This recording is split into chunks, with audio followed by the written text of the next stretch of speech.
एक गांव में कृष्णाबाई नाम की बुढ़िया रहती थी। वह भगवान श्री कृष्ण की परम भक्त थी। वह एक झोपड़ी में रहती थी। कृष्णाबाई का वास्तविक नाम सुखिया था, पर कृष्ण भक्ति के कारण इनका नाम गांव वालों ने कृष्णाबाई रख दिया। घर घर में झाड़ू पोछा, बर्तन और खाना बनाना ही इनका काम था।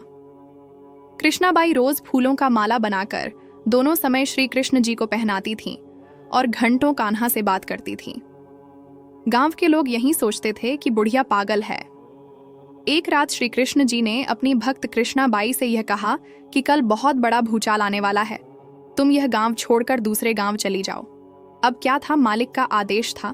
कृष्णाबाई ने अपना सामान इकट्ठा करना शुरू किया और गांव वालों को बताया कि कल सपने में कान्हा आए थे और कहे कि बहुत प्रलय होगा, पास के गांव में चली जा। अब लोग कहाँ, उस बूढ़ी पागल का बात मानने वाले जो सुनता वहीं जोर जोर ठाके लगाता। इतने में बाई ने एक बैलगाड़ी मंगाई और अपने कान्हा की मूर्ति ली और सामान की गठरी बांधकर गाड़ी में बैठ गई और लोग उसकी मूर्खता पर हंसते रहे। बाई जाने लगी बिल्कुल अपने गांव की सीमा पार कर अगले गांव में प्रवेश करने ही वाली थी कि उसे कृष्ण की आवाज आई, अरे पगली जा, अपनी झोपड़ी में से वह सुई ले आ जिससे तू माला बनाकर मुझे पहनाती है। यह सुनकर बाई बेचैन हो गई, तड़प गई कि मुझसे भारी भूल कैसे हो गई। अब मैं कान्हा का माला कैसे बनाऊंगी। उसने गाड़ी वाले को वहां रोका और बदहवास अपने झोपड़ी की तरफ भागी। गांव वाले उसके पागलपन को देखते और खूब मजाक उड़ाते। बाई ने झोपड़ी में तिनकों में फंसे सुई को निकाला और फिर पागलों की तरह दौड़ते हुए गाड़ी के पास आई। गाड़ी वाले ने कहा कि माई तू क्यों परेशान है, कुछ नहीं होना।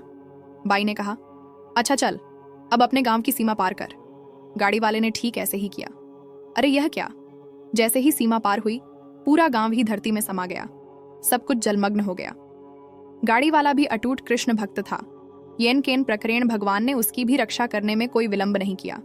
इस कथा से हमें यह शिक्षा मिलती है कि प्रभु जब अपने भक्त की मात्र एक सुई तक की इतनी चिंता करते हैं तो वह भक्त की रक्षा के लिए कितना चिंतित होते होंगे। जब तक उस भक्त की एक सुई उस गांव में थी पूरा गांव बचा था। इसीलिए कहा जाता है कि भरी बदरिया पाप की बरसन लगे अंगार, संत न होते जगत में जल जाता संसार।